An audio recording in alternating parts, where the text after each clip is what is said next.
গাজরের হালুয়া তো আমরা অনেকেই খেয়েছি, লাড্ডু অনেকভাবেই খেয়েছি।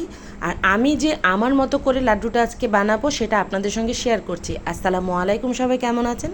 আলহামদুলিল্লাহ আমি ভালো আছি। ফারহানা চলে আসলাম নতুন আরেকটি ভিডিও নিয়ে। আশা করি সবাই ভালো আছেন, সুন্দরভাবেই কোরবানি ঈদ পালন করেছেন।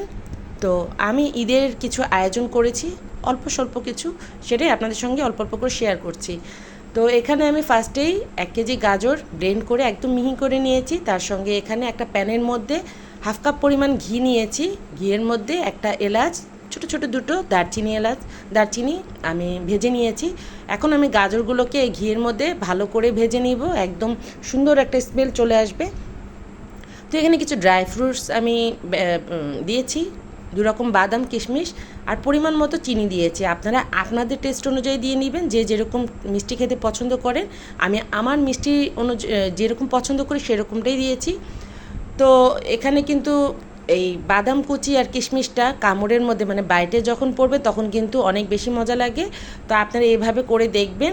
আর এখন আমি হাফ কেজির অর্ধেকটা লিকুইড দুধ এখানে ব্যবহার করব, আর বাকি অর্ধেকটা আমি পরে কিভাবে কি করব সেটাও দেখিয়ে দিব। এখন এই দুধটা দিয়ে আমি ভালো করে আরেকটু ভাজা ভাজা করে নিব। এখন আমার চিনি আরেকটু প্রয়োজন হয়েছে, তো আমি আমার টেস্ট অনুযায়ী আরেকটু দিয়ে নিলাম।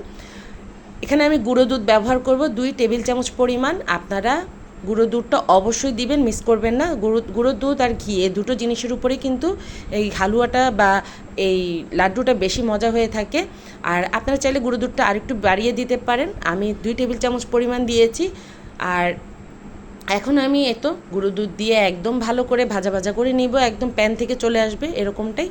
তো এখানে আমি এখন এটাকে নামিয়ে আমি যে হাফটা দুধ আর একটু রেখেছিলাম সেটাতে আমি ডানো যে ক্রিমটা পাওয়া যায় সেটার অর্ধেকটা এখানে আমি এই দুধের সঙ্গে ভালো করে মিক্সড করে একটু ঘন করে নিব। আর বাকি অর্ধেক যে ডানো ক্রিমটা সেটা আমি সেমাইয়ের মধ্যে ব্যবহার করব, সেটাও আপনাদের সঙ্গে শেয়ার করব। তো একটু ঘন হয়ে গেলেই আমি এই দুধটা এখন আমি আবার গাজরের মধ্যে দিয়ে দিব।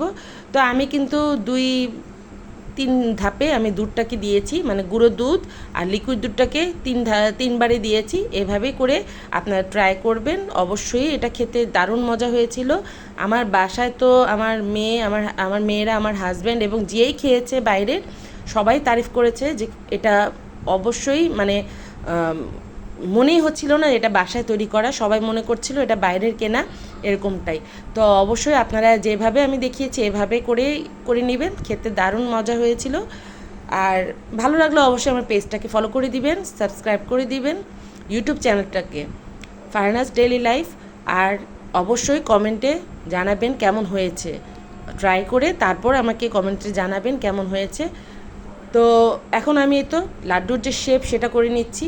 এখানে আমি কিছু ড্রাই ফ্রুটস ডেকোরেশনের জন্য ব্যবহার করব, যেটা কিনা কিশমিশ আর 2 রকমের বাদাম। আপনারা আপনাদের পছন্দ অনুযায়ী যেটা যেভাবে ভাল লাগে সেটাই দিয়ে নেবেন। চাইলে এখানে গুঁড়ো দুধ অথবা মাওয়া দিয়েও আপনারা লাড্ডুটাকে সার্ভ করতে পারেন।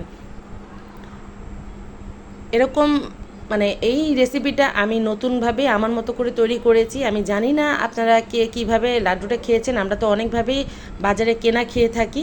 তো এভাবে ট্রাই করে দেখবেন, ভালো লাগলে অবশ্যই আমাকে কমেন্টে জানাবেন। আর কেমন হয়েছে দেখে তো অবশ্যই এটা জানাবেন, কারণ দেখারও একটা ব্যাপার আছে। দেখার মধ্যে যদি কোনো সৌন্দর্য বেড়ে যায় সেটা কিন্তু আরও ভালো লাগে, তাই না? তো আপনারা কিন্তু অবশ্যই জানাবেন কমেন্টে কেমন হয়েছে আমার এই রেসিপিটা। অন্যান্য ভিডিও নিয়ে আরও কিছু নতুন রেসিপি বা রান্নার কিছু ভিডিও নিয়ে আপনাদের কাছে চলে আসব। ততক্ষণ পর্যন্ত সবাই ভালো থাকবেন আর আমার জন্য দোয়া করবেন। আমি যেন সুস্থ থাকি, ভালো থাকি, আপনাদের জন্য অনেক বেশি দোয়া রইল।